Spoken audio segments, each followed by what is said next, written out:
Alhamdulillahilladzi arsala rasulahu bil huda wa dinil haq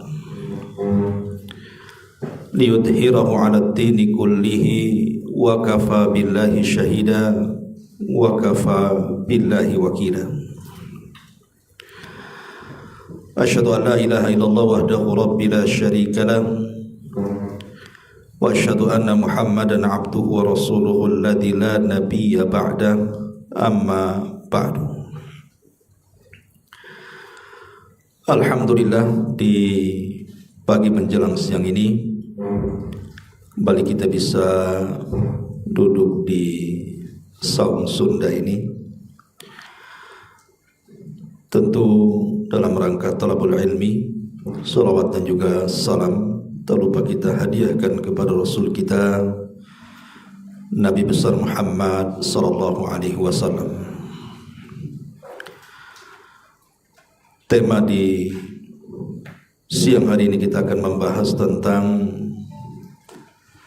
Palestina memanggil kita. Ma'asyiral muslimin wal muslimat rahimani wa rahimakumullah. Sebelum saya menjelaskan tentang apa yang kita akan renungkan di siang hari ini, ada sebuah kisah yang menarik. Kisah ini dikisahkan oleh Abi Wa'il, di mana Sahal ibn Hunayf pernah berdiri ketika terjadi perang Siffin.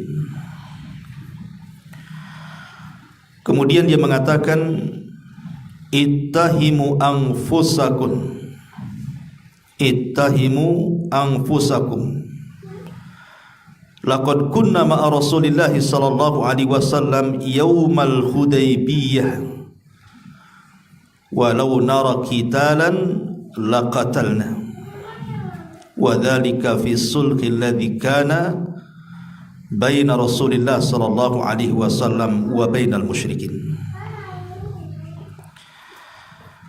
Wahai manusia, koreksilah diri-diri kalian. Ketika perjanjian Hudaybiyah, kami bersama-sama dengan Nabi sallallahu alaihi wasallam. Seandainya waktu itu kami melihat adanya pembunuhan, pasti kami telah siap untuk berperang. Hal itu terjadi ketika terjadi perdamaian antara Nabi sallallahu alaihi wasallam dan orang-orang musyrik Arab.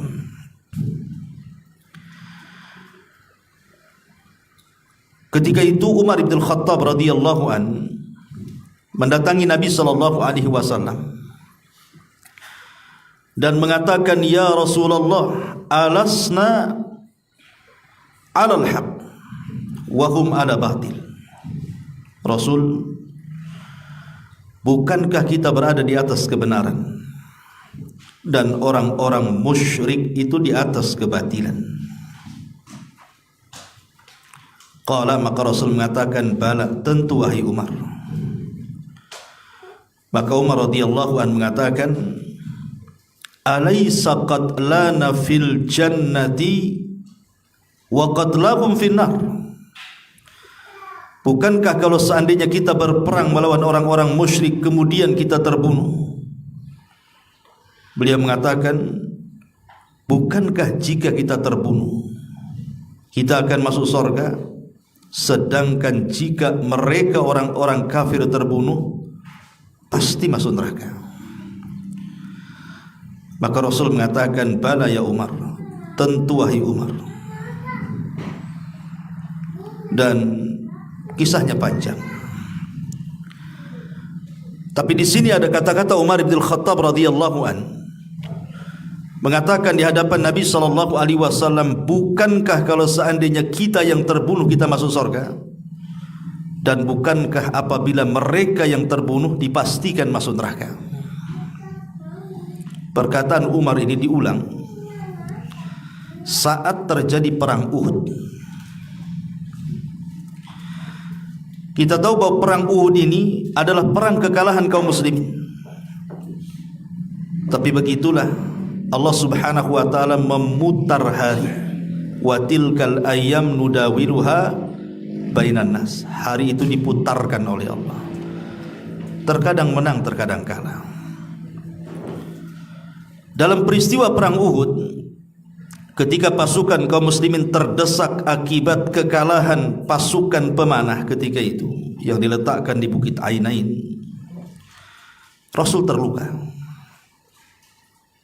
Orang-orang yang beriman juga dari kalangan para sahabat banyak yang mati syahid dan terluka, sehingga kemudian sebagian kaum muslimin mengalami kekalahan. Maka mereka pun dipukul mundur oleh pasukan orang-orang Quraisy itu. Di malam hari, Abi Sufyan yang ketika itu masih musyrik, Abi Sufyan ibn Harb ini, karena memang kondisi gelap, dia merasa bahwa pasukannya sudah menang, sudah berhasil membunuh Rasul, Abu Bakar dan Umar. Jadi kemudian Abu Sufyan ini berteriak kepada kaum muslimin dan mengatakan, adakah Muhammad di situ? Adakah Abu Bakar di situ? Adakah Umar di situ? Nabi SAW dalam kegelapan mengisyaratkan kepada orang-orang agar jangan menjawab ucapan Abi Sufyan. Diam. Kemudian Abi Sufyan mengulang lagi, adakah Muhammad? Adakah Abu Bakar? Adakah Umar? Rasul tetap mengisyaratkan untuk tidak dijawab. Tetapi ketika Abi Sufyan sudah mulai menyentuh persoalan akidah, maka Rasul tidak tinggal diam. Tiba-tiba kemudian Abi Sufyan mengatakan di hadapan kaum muslimin yang ketika itu dalam kondisi gelap, tidak tahu di mana satu mereka, tiba-tiba mengatakan u'lu khubal. U'lu khubal artinya sungguh mulia berhala kami Khubal. Maka Nabi SAW mengatakan, kenapa kalian diam? Jawab ucapan si Abi Sufyan kafir itu. Maka Umar mengatakan, apa yang harus kami jawab wahai Rasul? Maka Rasul mengatakan, katakan kepadanya, Allahu a'la wa ajal. Katakan kepadanya, Allah jauh lebih tinggi dan lebih agung. Maka Umar bangkit di kegelapan itu dan mengatakan, Allahu a'la wa ajal. Dibalas lagi oleh Abi Sufyan dan mengatakan, lana uzza wala uzza lakum. Kami punya Uzza, kalian tidak punya Uzza. Maka Rasul mengatakan, balas lagi. Kata Umar, apa yang harus aku balas? Maka Rasul mengatakan, katakan Allahu maulana la maula lakum. Allah lah pelindung kami dan tidak akan melindungi kalian. Kemudian terjadi dialog antara Umar dan juga Abi Sufyan dalam kegelapan itu. Kemudian Abi Sufyan mengatakan, yaumun biyaumin, yaumun biyaumin, innal ayyam daulin wa innal harba sijal. Kata Abi Sufyan, hari ini adalah hari pembalasan kami terhadap perang Badar. Dan hari-hari itu silih berganti, perang kadang kalah dan perang kadang menang. Maka Umar mengatakan, la sawa ya Aba Sufyan, qatlana fil jannah wa qatlakum fin nar. Maka Umar mengatakan, oh tidak sama, karena orang-orang yang terbunuh di antara kami dipastikan masuk surga, dan orang-orang terbunuh di antara kalian dipastikan masuk neraka. Ma'asyiral muslimin yang dimuliakan Allah Azza wa Jalla, inilah yang terjadi dengan saudara-saudara kita yang ada di Gaza hari ini, di Palestina hari ini. Para mujahidin, para syuhada yang terbunuh di sana, maka kematian mereka akan tidak sama dengan kematian orang-orang Zionis Yahudi yang tertembak atau terbom oleh tentara mujahidin. Seandainya para mujahidin, orang-orang yang mereka mempertahankan harta, rumah, negara, bahkan kesucian Baitul Maqdis, Allah takdirkan wafat, insyaallah mereka adalah para syuhada. Dan keutamaan orang yang mati syahid jelas masuk surga. Tapi kalau seandainya orang-orang kafir Zionis Yahudi itu yang mati terbantai oleh tentara para mujahidin, dipastikan mereka masuk neraka. Karena Umar yang mengatakan qatlana fil jannah wa qatlahum finnar. Orang yang terbunuh di antara kita dipastikan masuk surga, tapi orang yang terbunuh dari musuh kita dipastikan masuk neraka. Walaupun secara kasat mata, ma'asyiral muslimin, mereka terbunuh, mati, dan kita yang ada di sini tetap hidup dan bisa menikmati kehidupan. Hakikatnya mereka yang hidup, kita yang mati. Bukan mereka yang mati, kita yang mati di sini. Mereka yang hidup. Karena Allah Subhanahu wa taala yang mengatakan, "Wala tahsabanna alladhina qutilu fi sabilillahi amwatan bal hum ahya inda rabbihim yurzakun." Jangan kalian sangka orang-orang yang terbunuh di jalan Allah Subhanahu wa taala itu mereka mati. Tidak, mereka tidak mati. Mereka hidup dan mereka sedang diberikan rizki di hadapan Rabb mereka. Belum tentu kita hidup nyaman di sini, jauh lebih mulia dibandingkan hidup mereka yang susah makan. Ma'asyiral muslimin, banyak pelajaran yang kita bisa petik dari kondisi saudara kita yang luar biasa, kesabaran mereka di Palestina, yang boleh jadi kalau kita yang menduduki posisi mereka, kita tidak akan sanggup. Saya ilustrasikan. Ingat waktu banyak bencana di negeri kita itu, kita sering mendengar apabila ada gempa bumi yang terjadi di beberapa daerah di tempat kita, kemudian menghilangkan rumah-rumah, menghilangkan harta benda, menghilangkan seluruh kekayaan-kekayaan manusia. Kita sering mendengar banyak orang yang kemudian melakukan kejahatan, mencuri, merampok, karena ingin bertahan hidup kan. Tapi itu tidak terjadi di Gaza. Hebat. Tidak terjadi di Gaza, tidak terjadi di Palestina yang seperti ini. Padahal mereka luar biasa. Boleh jadi di antara mereka ada yang 1 hari tak makan, 2 hari, 3 hari kelaparan. Tetapi mereka tidak melakukan kejahatan.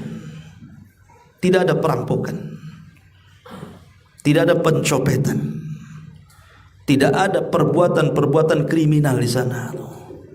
Mereka hanya mengatakan hasbunallah wa ni'mal wakil. Cukuplah Allah, katanya. Dialah pelindung kita.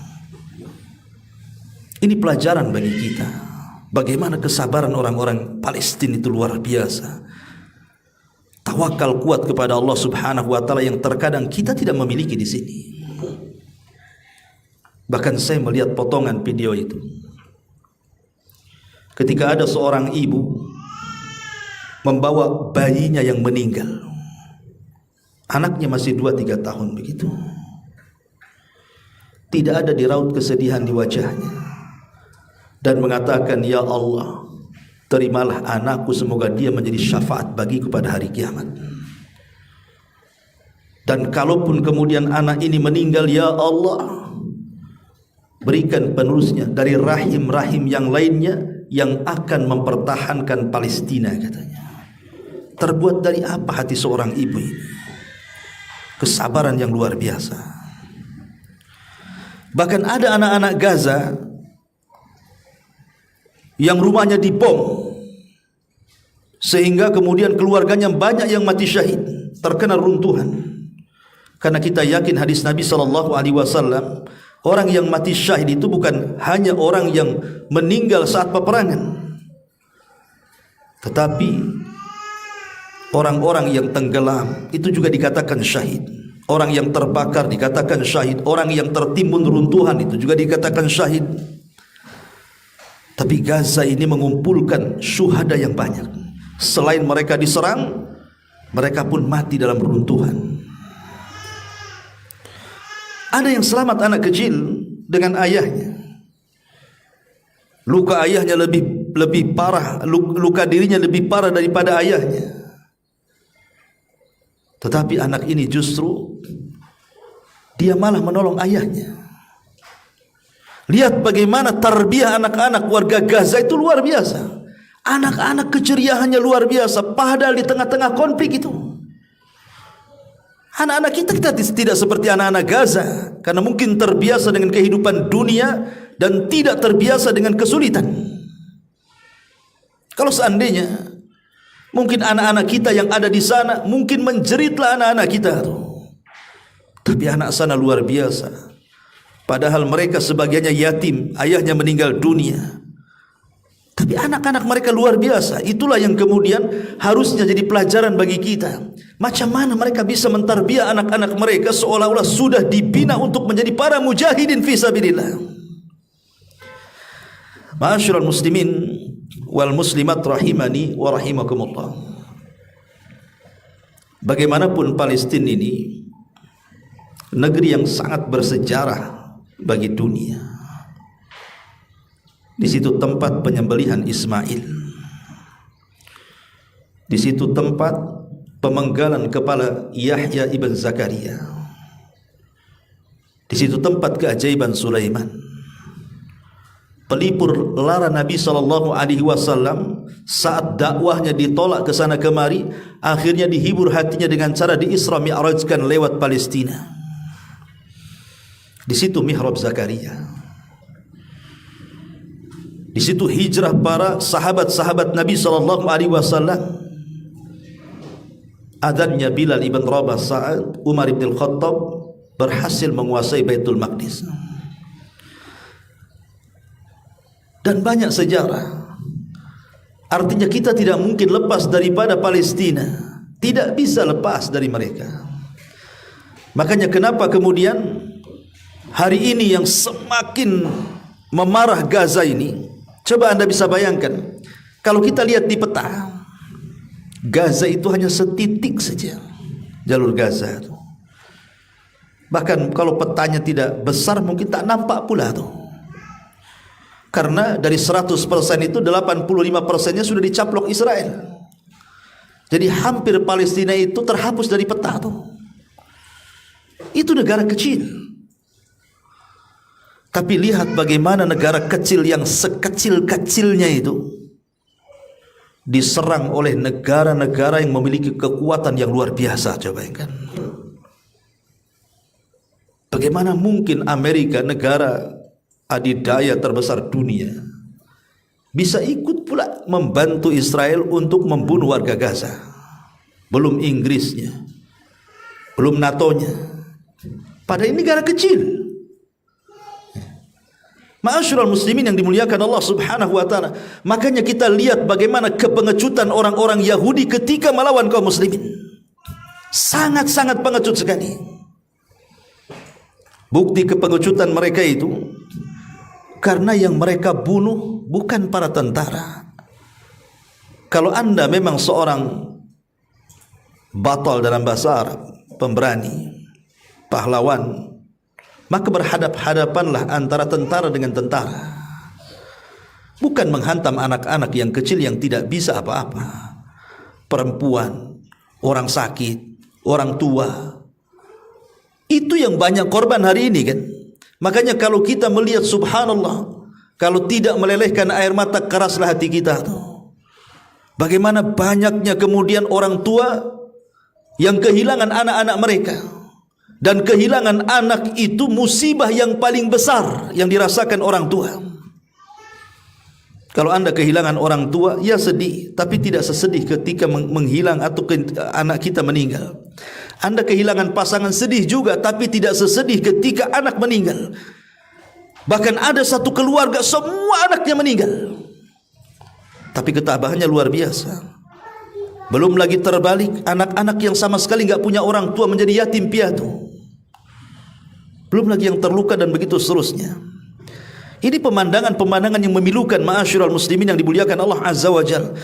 Mana keberanian orang-orang Yahudi itu? Dari dulu orang Yahudi itu pengecut.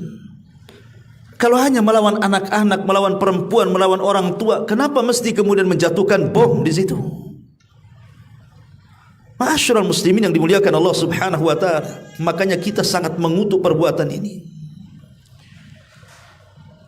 Dahulu Salahuddin Al-Ayyubi rahimahullahu ta'ala pernah ditanya, "Ya Salah, lima la tadhak?"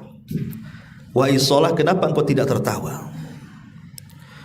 Maka Salahuddin Al-Ayyubi rahimahullahu ta'ala mengatakan, "Kaifa adhak wa li ikhwatun yuqtaluna fi biladil muslimin." Bagaimana mungkin aku bisa tertawa, kata Salahuddin, sementara saudara-saudaraku dibantai di negerinya sendiri kaum muslimin. Wal qudsu fi yadi salabiyin, sementara Baitul Maqdis dikuasai orang-orang salib. Wa ini wallahi astahi an adhak, dan demi Allah aku sangat malu kepada Allah Subhanahu wa taala kalau aku sampai tertawa di bawah penderitaan kaum muslimin yang terbantai di Palestina, katanya. Ini perkataan Salahuddin Al-Ayyubi. Sampai satu hari Salahuddin mendengar banyak pembantaian yang dilakukan orang-orang salib terhadap anak-anak, wanita-wanita, orang-orang yang tidak berdaya dibantai, termasuk juga mencegat jemaah haji, kemudian dirampok lagi hartanya. Sampai kemudian dia mendengar ucapan Arnat. Arnat ini pemimpin salib, kata itu, mengatakan kepada kaum muslimin yang tertindas, "Qulu li Muhammadikum an yukhallisakum," katanya. Katakan kepada Muhammad kalian, katakan kepada Muhammad kalian agar kalian ditolong oleh Muhammad kalian. Mana Muhammad kalian, katanya. Mana Muhammad kalian? Ucapan ini sampai ke telinga Salahuddin Al-Ayyubi. Maka ucapan ini membuat menangis Salahuddin Al-Ayyubi. Akhirnya dia salat di malam hari sambil menangis dan mengatakan, "Ya Rabb, kalau engkau izinkan, jadikan aku pengganti Nabi. Aku yang akan membela agama ini."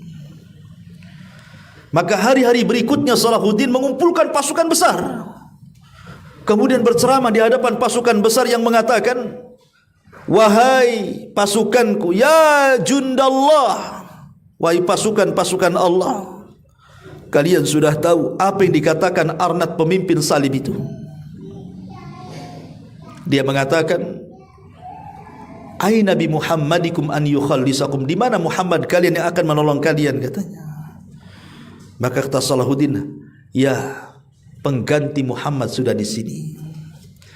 Kalau kalian wahai pasukan-pasukan Allah ingin membantu diriku, bergabunglah dengan aku." Maka semua pasukan Salahuddin bertakbir dan mengatakan, "Allahu Akbar, nahnu fida'u Muhammadin sallallahu alaihi wasallam." Allahu Akbar, kami semua siap membela Muhammad sallallahu alaihi wasallam. Dari situ bergerak, kemudian menghancurkan orang-orang salib yang menguasai Al-Quds kala itu. Dan inilah pembebasan kedua Salahuddin Al-Ayyubi. Ditangkaplah orang yang mengatakan ucapan yang tidak baik itu, dimasukkan ke dalam penjara dan mengatakan, "Betul kau yang mengatakan, di mana Muhammad? Mana Muhammad kalian yang akan menolong kalian?" Maka Arnat, di pemimpin mereka, mengatakan, "Ya." Maka Salahuddin mengambil pedang kemudian memenggal kepalanya dan mengatakan, "Inilah balasannya kepada orang yang telah bicara yang tidak layak kepada nabinya." Ma'asyiral muslimin yang dimuliakan Allah Azza wa Jalla, lihat bagaimana sikap Salahuddin mengajarkan kepada kita bahwa hati kita ini kaum muslimin dengan muslim yang lain itu harusnya satu hati. Karena bangkitnya pasukan Salahuddin yang akhirnya merontokkan Al-Quds di bawah kekuasaan Salib itu karena dia tidak tahan melihat saudaranya dibantai, anak-anak dibunuh, perempuan dibantai, orang-orang yang tidak mampu mengangkat senjata juga jadi sasaran. Itu yang membangkitkan Salahuddin akhirnya menyerang. Bahkan di zaman Nabi SAW, Rasul itu kan pernah suatu ketika diboikot selama 3 tahun. Sampai kelaparan. Sampai sebagian mereka memakan dedaunan. Kemudian berdirilah seorang musyrik namanya Zuhair dan mengatakan kepada para pembesar orang-orang musyrik, aina qulubukum, di mana hati-hati kalian? Bani Hashim sudah 3 tahun mereka kelaparan karena berkat pemboikotan kalian kepada mereka. Kalau kalian tidak cepat membereskannya, menghentikan pemboikotan itu dan merobek perjanjiannya, maka kami akan bangkit membantu Bani Hashim, kata Zuhair.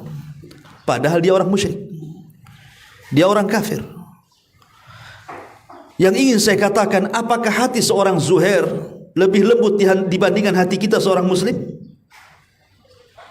Kalau saja seorang Zuhair yang kafir musyrik masih menyembah berhala, dia tahu apa arti kemanusiaan. Harusnya kita yang muslim melihat sesama muslim lebih lagi, bukan hanya ke kacamatanya demi kemanusiaan, bukan hanya itu saja, tapi di sini ada ikatan akidah, ada ikatan ibadah, ada ikatan muamalah. Karena Nabi SAW yang mengatakan, la yu'minu ahadukum hatta yuhibba li akhihi ma yuhibbu li nafsi. Tidak sempurna iman seseorang sampai dia mencintai saudaranya persis seperti mencintai dirinya sendiri. Ikhwan, aturan perang dalam Islam itu jelas, sangat jelas sekali. Nabi SAW menasihatkan para sahabatnya di setiap peperangannya. Apa kata Nabi SAW? Jangan pernah membunuh anak-anak. La taqtulu al-walida. Jangan pernah membunuh anak-anak. Walan nisa. Jangan pernah membunuh perempuan.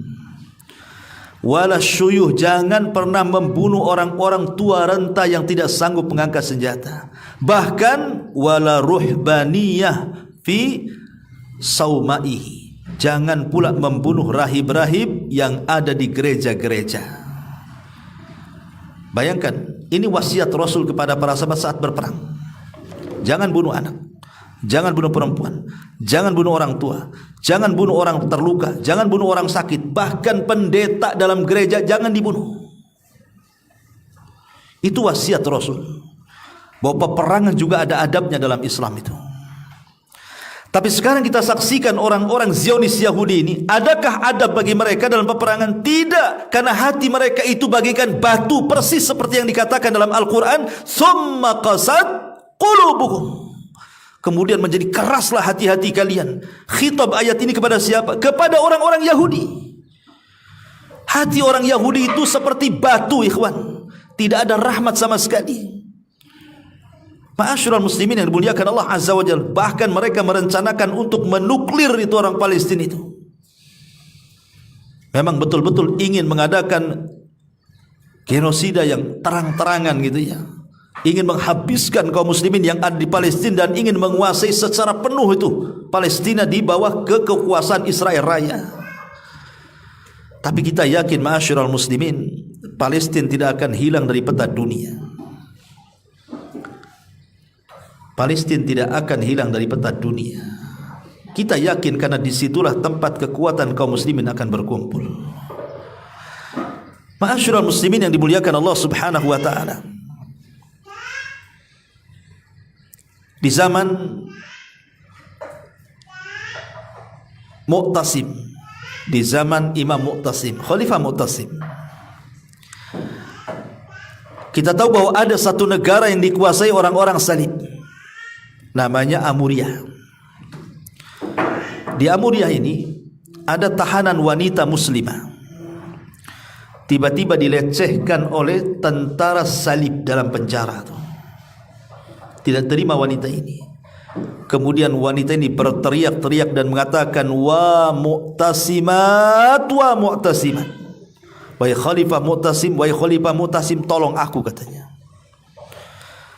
Kemudian para tentara salib ini mengatakan sambil tertawa, hei wanita, di mana engkau dan di mana Mu'tasim, katanya. Karena Mu'tasim itu berada di Baghdad, ini di Amuriah, beda negara. Macam mana kemudian Mu'tasim bisa menolong kamu? Kan di zaman itu tidak ada internet yang bisa dihubungi siapapun. Tapi Allah Maha tahu jeritan wanita ini. Ada wanita, ada seorang muslim mendengar jeritan wanita ini. Kemudian dia pergi ke Baghdad, menyampaikan jeritan wanita ini kepada Mu'tasim dan mengatakan, ya khalifah, seorang wanita memanggil-manggil karena dilecehkan kehormatannya dan mengatakan, wa mu'tasimat, wahai Mu'tasim, di mana kamu? Apa yang terjadi? Bangkit amarah Mu'tasim ini. Tampak kemarahannya. Kenapa? Karena seorang wanita muslimah dilecehkan kehormatannya. Bangkit kemarahannya dan mengatakan, labbaiki, aku penuhi panggilan wahai wanita muslimah. Bergeraklah pasukan Baghdad datang ke Amuriah, kemudian menyerbu sampai ke akar-akarnya, dihancurkan Mu'tasim. Kemudian dia mencari wanita itu dan setelah ketemu, aku sudah datang memenuhi panggilanmu. Jadi kalau seandainya satu wanita dilecehkan, Mu'tasim kemudian marah, bagaimana pula dengan hari ini Palestina? Kok kita tidak marah ketika anak-anak dibantai, perempuan dilecehkan, tempat-tempat ibadah dibom, tempat-tempat rumah sakit juga tak kalah juga kena bom. Pada Allah Subhanahu wa taala mengatakan, wa man adzlamu mimman mana'a masajidallah an yudhkara fiha ismuhu wa sa'a fi kharabiha.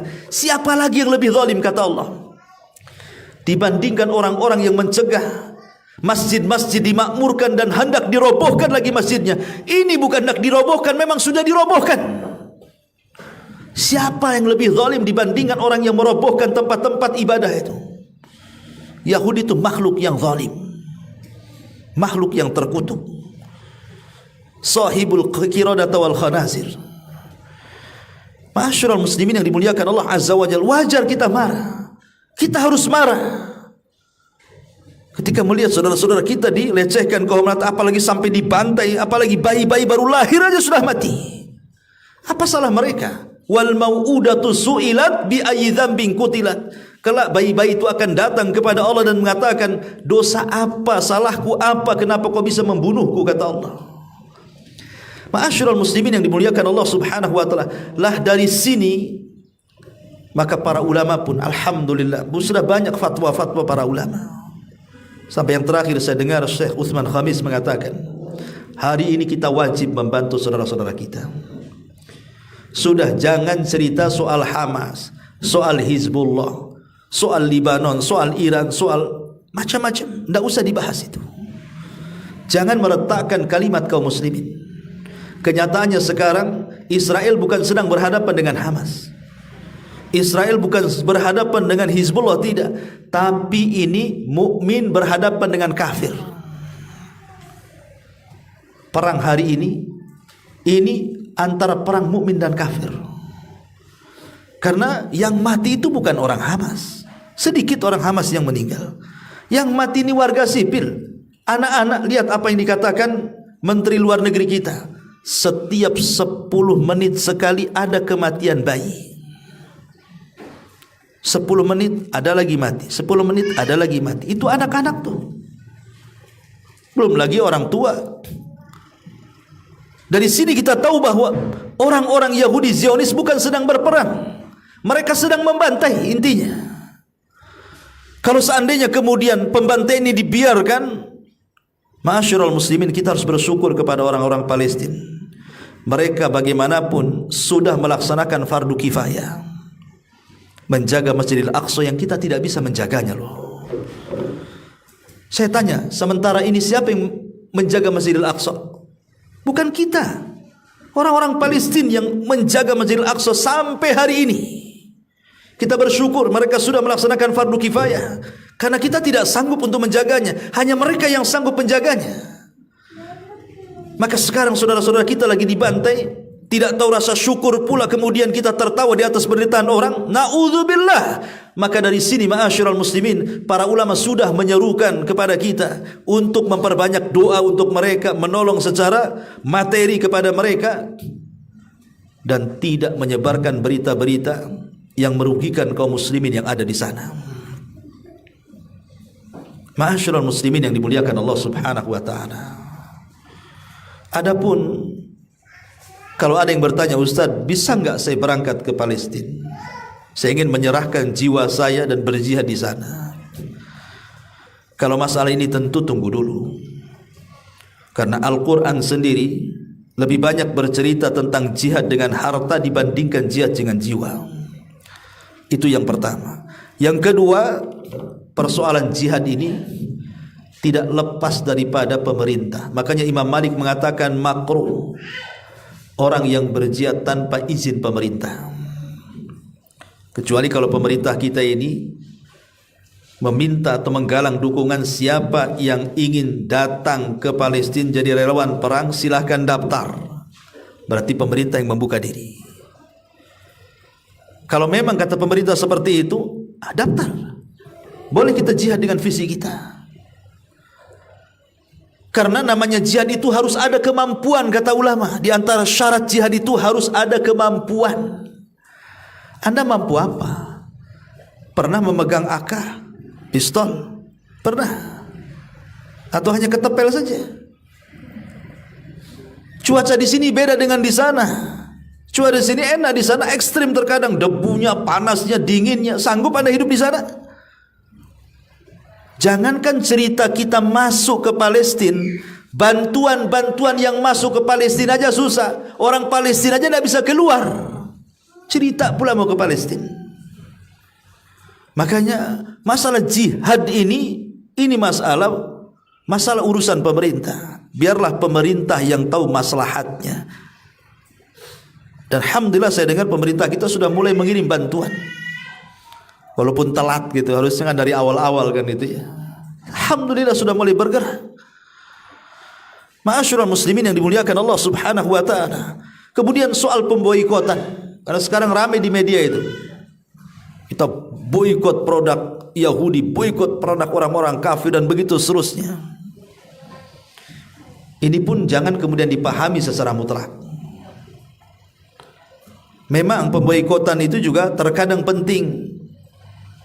Karena terkadang sokongan-sokongan dana itu juga tersalur dari produk-produk tertentu kan untuk menggempur warga kita Palestina. Tapi ingat, di sana ada maslahat, ada madarat. Sekarang kalau umpamanya ada perusahaan yang bekerja juga orang-orang kita yang ada di situ. Yang bekerja di perusahaan itu mungkin orang-orang kita, orang muslim yang ada di sini kan. Kemudian kita boikot produknya, akhirnya terjadi PHK. Siapa yang tanggung jawab? Satu. Ya. Yang kedua, lihat maslahatnya. Kalau memang pemerintah sudah ikut campur tangan, memang bergerak kata pemerintah ini tidak bisa. Karena kalian membantu orang-orang Yahudi. Kalau memang pemerintah mengatakan seperti itu, kita sokong. Karena yang tahu maslahat dan mafsadah itu pemerintah kita. Bukan individu kita kan begitu. Ma'asyiral muslimin yang dimuliakan Allah Azza wa Jalla, maka harus dirinci soal pemboikotan ini. Kalau memang ada maslahatnya dan pemerintah juga menyerukan, kita ikut. Tapi kalau besar madaratnya, maka timbanglah antara maslahat dan madarat kan itu. Ma'asyiral muslimin yang dimuliakan Allah Azza wa Jalla. Kemudian sekarang banyak juga persoalan-persoalan akhir-akhir ini. Bendera Palestina diganti dengan semangka lah kan begitu. Ini akhirnya berita ini sudah centang perenang kemana-mana jadinya. Sudahlah fokus memikirkan anak-anak di Palestina, bagaimana nasib mereka, kehidupan warga-warga Palestina, bagaimana malam mereka, siang mereka, makan mereka, minum mereka, obat mereka dan begitu seterusnya. dan doa-doa yang kuat yang kita berikan kepada mereka itu yang harus didahulukan untuk kemenangan saudara-saudara kita di sana dan kehancuran orang-orang Zionis Yahudi itu. Dan juga agar Allah Subhanahu wa taala memberikan kesabaran, istiqomah kepada para mujahidin yang ada di sana. Kalau bukan karena Allah, kemudian mereka siapa lagi yang akan menjaga Masjidil Aqsa, ikhwan? Ma'asyiral muslimin yang dimuliakan Allah Subhanahu wa taala, maka kita serukan sebagaimana yang sudah diserukan para masyayikh untuk terus mendoakan saudara-saudara kita di tempat-tempat dan waktu-waktu mustajab, kemudian menolong dengan harta kita dan sampaikan berita yang benar tentang Palestina. Ya, itu yang sering saya ulang-ulang 3 perkara ini, karena apa yang bisa kita lakukan kecuali hanya itu. Tapi mudah-mudahan kalau ratusan ribuan bahkan jutaan jiwa ini mendoakan saudara kita, membantu saudara kita, minimalnya meringankan nasib mereka. Ya, kalau seandainya memang kita bisa mengambil anak-anak mereka diangkat oleh kita, kan lebih baik lagi itu. Tapi subhanallah, mereka punya izzah orang-orang sana itu. Sampai berita yang terakhir apa? Tangan dan kaki anak-anak itu ditulisi namanya. Tangan dan kaki anak-anak kecil itu dikasih nama, dikasih tanda. Jadi kalau seandainya Allah Subhanahu wa ta'ala takdirkan mereka terkena reruntuhan bangunan, terkena serpihan senjata kemudian mati, terkadang kan tidak bisa lagi, mungkin ada wajahnya hancur ataupun mungkin patah sana sini kan gitu. Mereka bisa mengenali dari nama di kaki dan tangannya itu. Seolah-olah mereka sudah siap syahid. Itu yang luar biasa. Anak-anak itu seolah-olah sudah siap syahid. Harusnya kita cemburulah dengan mereka kan gitu. Harusnya kita cemburu dengan mereka. Mereka anak-anak kecil sudah siap syahid. Kita pula di sini disibukkan dengan urusan dunia dan dunia. Persis kata Nabi SAW, hubbud dunya wa karahiyatul maut. Cinta kepada dunia yang berakhir dengan takut kepada kematian. Wallahu a'lam bishawab. Saya kira tidak bisa lama-lama. Ini suara mulai serak juga. Taib, sebelum saya tutup kita buka tanya jawab saja. Silakan, mungkin ada di antara jemaah sekalian yang ingin bertanya. Kita buka tanya jawab aja.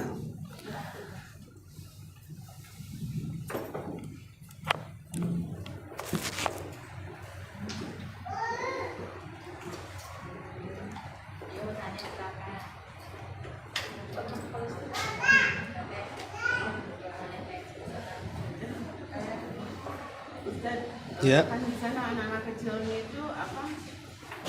Mereka udah berjiwa jihad gitu. Apa di sana ada kajian atau apa? Sampai mendarah daging gitu? Iya, alhamdulillah. Pertama kan ada hadis Nabi SAW yang mengatakan, la tazalu ta'ifatun min ummati zahirina 'alal haq, la yadhurruhum man khadalahum hatta ya'ti amrullah wa hum kadzalik. Akan senantiasa ada kelompok-kelompok yang ditolong Allah Subhanahu wa taala. La yadhurruhum man khadalahum, yang tidak akan bergeming kepada siapapun yang coba memberikan madarat kepadanya, dan mereka akan seperti itu sampai kiamat dibangkitkan. Kemudian ditanya, siapa mereka wahai Rasul? Mereka adalah orang-orang yang berada di Aqsa dan di sekitarnya. Mereka adalah orang-orang yang di Aqsa dan di sekitarnya. Jadi Allah Subhanahu wa taala akan terus membangkitkan orang-orang yang akan membawa kemenangan. Dari dulu kan orang-orang Israel ini menyerang Palestina sejak 70 tahun yang silam kan? Sejak mereka merdeka, ngaku punya tanah, kemudian mulai mencaplok sedikit demi sedikit. Karena dulu nggak ada media masalahnya. Sebenarnya orang Yahudi itu sudah berusaha menggenosidakan Palestina sudah lama. Ya, karena memang begitulah. Kemudian perang, gencatan senjata, perang lagi, gencatan senjata, sampai sekarang sudah nggak kehitung tuh. Tapi alhamdulillah kita bersyukur kepada Allah. Palestina tetap tegak sampai hari ini. Ya mungkin karena terbiasa mereka hidup di negeri konflik, terbiasa mendengar ledakan-ledakan, kemudian juga melihat bagaimana keluarganya yang mati syahid, entah ayahnya, entah ibunya yang terbunuh, entah anaknya, sehingga mungkin disitulah akhirnya mereka terbentuk karakternya, terbentuk jiwanya. Apalagi dikenal orang-orang Palestina itu paling menjaga Al-Quran. Anak-anak kecil itu paling cepat menghafal Quran. Bagi mereka aib kalau anak kecil tak hafal Quran. Aib sekali. Kalau ada anak-anak enggak hafal Quran itu aib bagi orang-orang Palestina. Sementara kita tidak menganggap aib. Jangankan anak gitu. Kita aja tidak hafal Quran, ya biasa-biasa saja. Jangankan Quran, juz amma aja biasa-biasa saja gitu. Jadi memang sudah mendarah daging Al-Quran itu di lisan-lisan mereka, anak-anak tuh. Makanya kenapa wanita-wanita Palestina berbahagia gitu ya kalau anaknya meninggal, bukan kayak kita sedih gitu setahun tak habis-habis sedihnya tuh. Mereka bahagia dan mereka mengatakan, terimalah anakku ya Rabb, terimalah anakku ya Rabb, katanya. Luar biasa. Bahkan lihat anak-anak kecil itu mengatakan di tempat kawan-kawannya dikuburkan di situ, dia mengatakan kami bermain di sini dan kami akan dikubur di sini, katanya. Tuh anak-anak kecil ngomong begitu. Seolah-olah sudah, ya memang seperti itu lingkungan yang jelas, lingkungan yang membentuk mereka, dan tarbiyah orang tua mereka yang luar biasa, terlahir dari generasi ke generasi seperti itu. Makanya saya katakan peperangan Gaza itu bukan hanya sekedar dilihat saja hari ini, tapi cobalah petik pelajarannya. Apa sih yang kita bisa ambil pelajaran dari peperangan ini? Karena madrasah yang paling bagus dalam kehidupan kita itu bukan sekolah. Sekolah itu harus bayar. Tapi madrasah yang paling baik bagi kehidupan adalah melihat di sekeliling kita. Salah satunya lihat bagaimana kehidupan orang-orang Palestina. Walaupun mereka kesulitan, tidak ada yang berbuat jahat di sana. Coba bayangkan, kita saja di sini, kita lihat seperti saya contohkan tadi, ada gempa, ada apa gitu kan, ada aja penjarahan tuh. Ya, dijarah sana, dijarah sini, orang yang mau ngirim bantuan aja dicegat. Belum sampai dah habis di jalan. Itulah memang beda adab kita dengan mereka. Mereka enggak ada itu. Kalaupun mereka seandainya belum makan 3 hari, mereka tidak mungkin mencuri. Mereka hanya memasrahkan diri kepada Allah. Hasbunallah wa ni'mal wakil. Cukuplah Allah. Jadi mereka tawakal luar biasa. Boleh jadi itu yang menguatkan hati mereka sehingga mereka masih tetap hidup sampai hari ini. Dan seolah-olah tidak ada kesetresan bagi mereka. Kita mungkin jangankan di negeri konflik, nggak ada uang di dompetnya, stresnya seminggu tuh. Karena hubud dunianya kita dan takut matinya kita itu kadang-kadang seperti tawakalnya hilang. Nah, ini pelajaran besar yang harus kita ambil dari mereka gitu. Wallahu a'lam. Ya.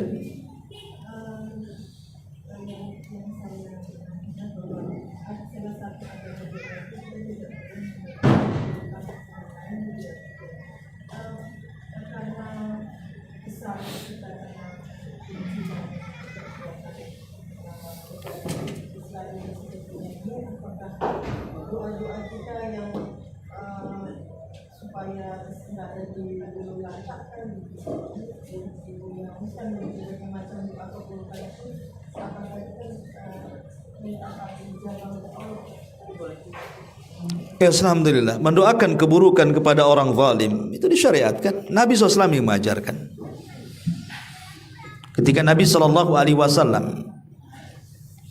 mendengar 70 sahabat para pakar-pakar Quran dibantai di sekitar sumur Maunah, makanya kemudian peristiwanya disebut peristiwa Bi'rul Maunah. Karena ada kabilah Dakwan dan kabilah-kabilah yang lainnya itu datang kepada Rasul, pura-pura minta dikirim kepada mereka para penghafal Quran untuk mengajarkan Quran di kabilahnya. Tahu-tahu mereka berkhianat. Yang 70 sahabat pakar Quran itu dibunuh di dekat sumur Maunah. Marah Nabi. Bahkan Anas ibn Malik radhiyallahu mengatakan, aku tidak pernah melihat Rasul sesedih itu ketika mendengar bahwa 70 pakar Quran dibantai di Bi'ru Maunah. Maka kesedihan Rasul, akhirnya beliau melakukan kunut nazilah, dan itu sebab kenapa ada kunut nazilah tuh. 30 hari Rasul berkunut.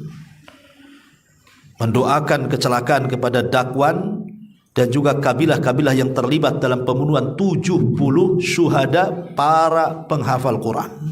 Rasul melaknat dalam kunutnya. Kemudian juga ketika Rasul terlukai oleh musuh-musuhnya di perang Uhud, Rasul kunut dan melaknat orang-orang yang melukainya. Walaupun kemudian yang melukainya tahu-tahu masuk Islam kan, hidayah milik Allah.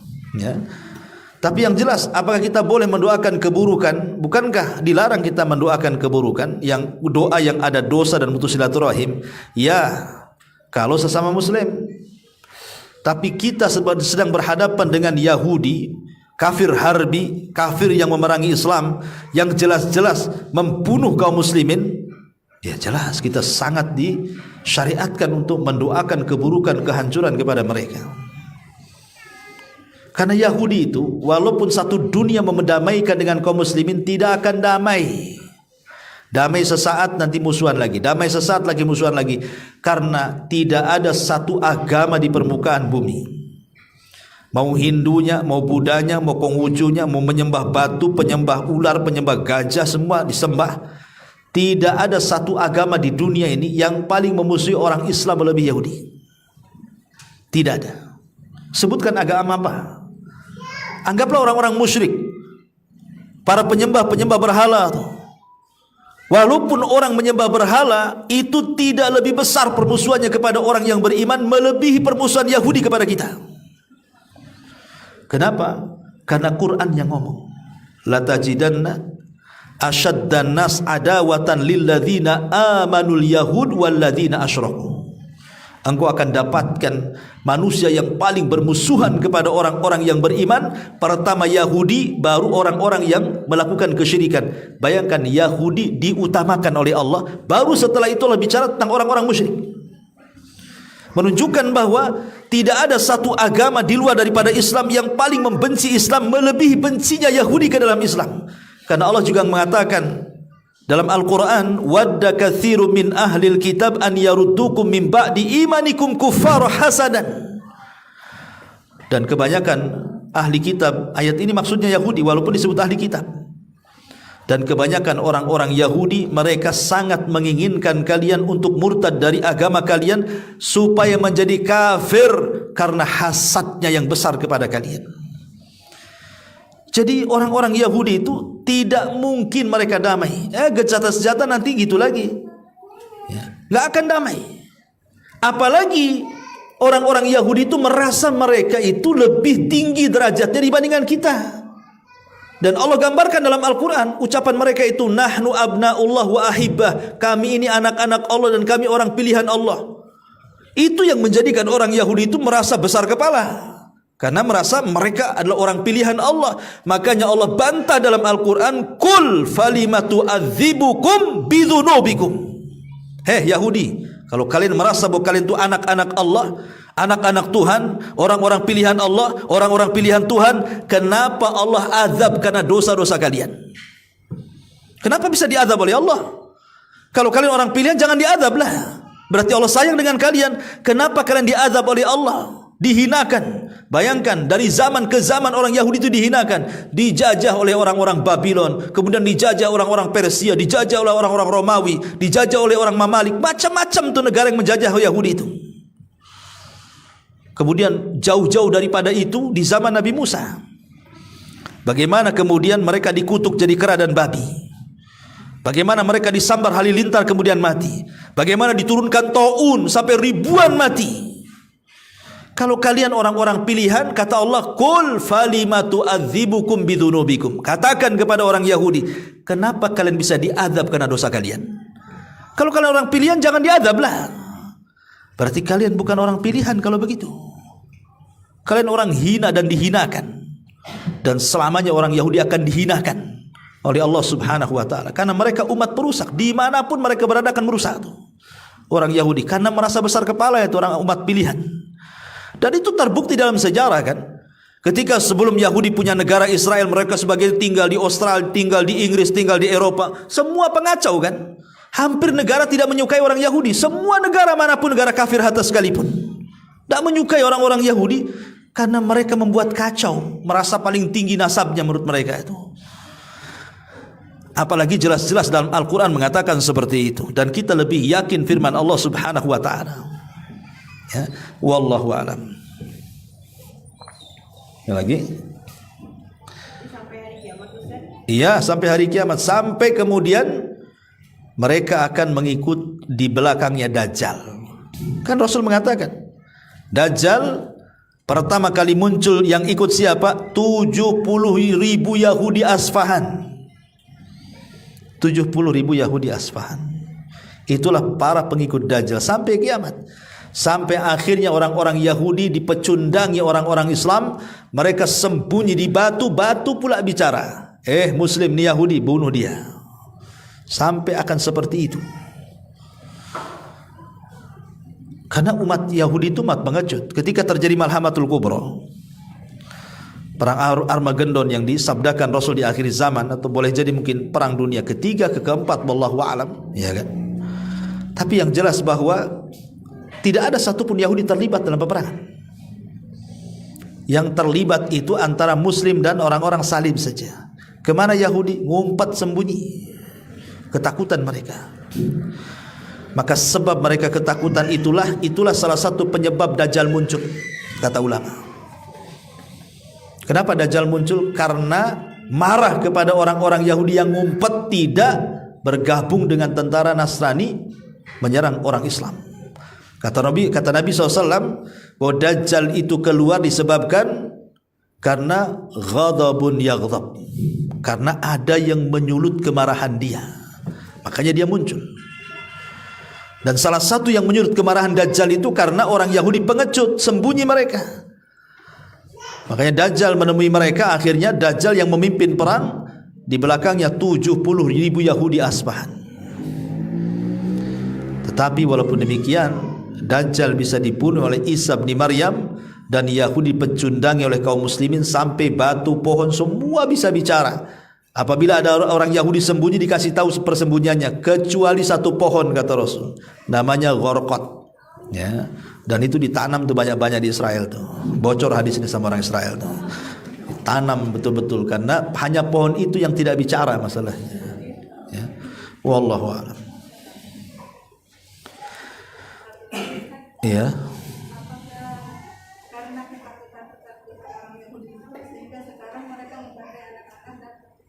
Ya, memang itu wataknya. Orang Yahudi itu memang mereka pengecut dari dulu.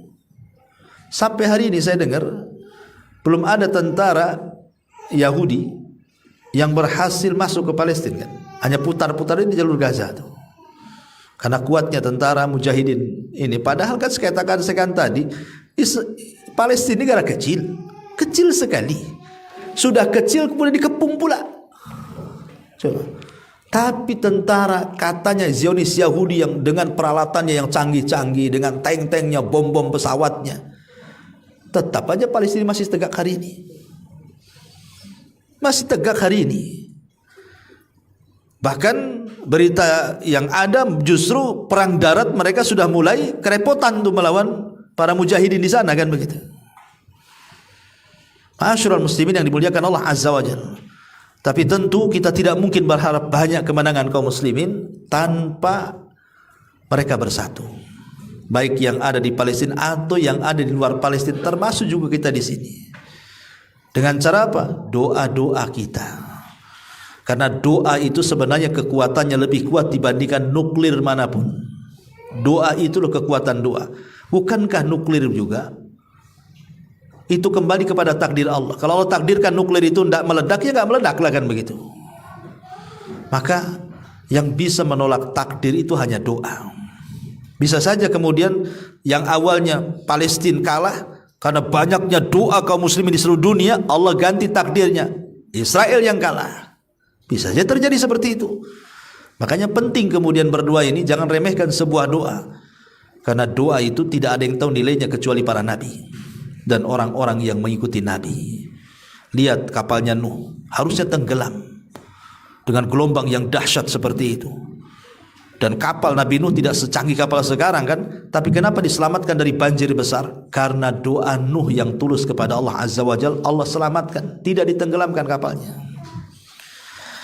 Wallahu a'lam. Ya, sampai di sini. Boleh, satu lagi boleh. Ya. Ustaz, yang pernah kita dengar bahwa kemenangan Palestina itu apa benar tanda-tanda kiamat? Ini sudah saya bahas. Apakah kemenangan Palestina tanda-tanda kiamat? Jangankan kemenangan Palestina, kematian Nabi SAW sudah tanda-tanda kiamat itu. Kata Nabi SAW, "U'dud baina yaday sa'ah, u'dud sittan baina yaday sa'ah." Ingatlah 6 perkara yang merupakan tanda-tanda menjelang kiamat. Salah satunya apa kata Rasulullah? Mauti, kematianku. Jadi kematian Rasul masuk tanda-tanda kiamat. Tapi Nabi sudah meninggal 14 abad yang silam, tadi kiamat-kiamat kan? Kalau yang dimaksud kiamat kecil, tanda kiamat kecil, ya, tanda kiamat kecil. Tapi kalau termasuk tanda kiamat besar, tidak. Tanda-tanda kiamat besar itu perkara-perkara yang gaib. Kita harus beriman. Sebagaimana kiamat perkara gaib, tanda-tandanya pun perkara gaib. Dua-duanya harus diimani. Kalau umpamanya Palestina menang, kiamat? Enggak juga. Palestina itu pernah dikuasai kaum muslimin di zaman Umar, ya enggak kiamat juga. Palestina pernah dikuasai di zaman Salahuddin Al-Ayyubi, tidak kiamat juga. Karena hadis Nabi SAW itu umum. Kata Nabi SAW, "U'dud sittan baina yaday sa'ah." Salah satunya mauti wa fathul Baitul Maqdis, dan dibukanya Baitul Maqdis, kemenangan kepada Baitul Maqdis. Ini hadis ini umum. Yang kemenangan yang kapan? Yang mendekati kiamat itu. Boleh jadi mungkin Palestina merdeka, nanti dijajah lagi, merdeka, dijajah lagi, merdeka, sampai kapan? Jadi ini bukan menunjukkan tanda-tanda dekatnya kiamat, karena kiamat itu sudah dekat. Walaupun Palestina tidak merdeka pun memang kiamat sudah dekat. Dengan lahirnya Nabi SAW saja, kata Rasul, ana wasa'ah hakadha, kata Rasul, saya dan hari kiamat itu seperti ini. Kemudian merapatkan jarinya. Artinya sudah dekat dari diutusnya Rasul, kematian Rasul kepada hari kiamat itu. Karena sudah tidak ada nabi setelah Nabi Muhammad, tidak ada umat kecuali umat Muhammad. Mau nabi yang mana lagi muncul? Ya tinggal kiamat lah.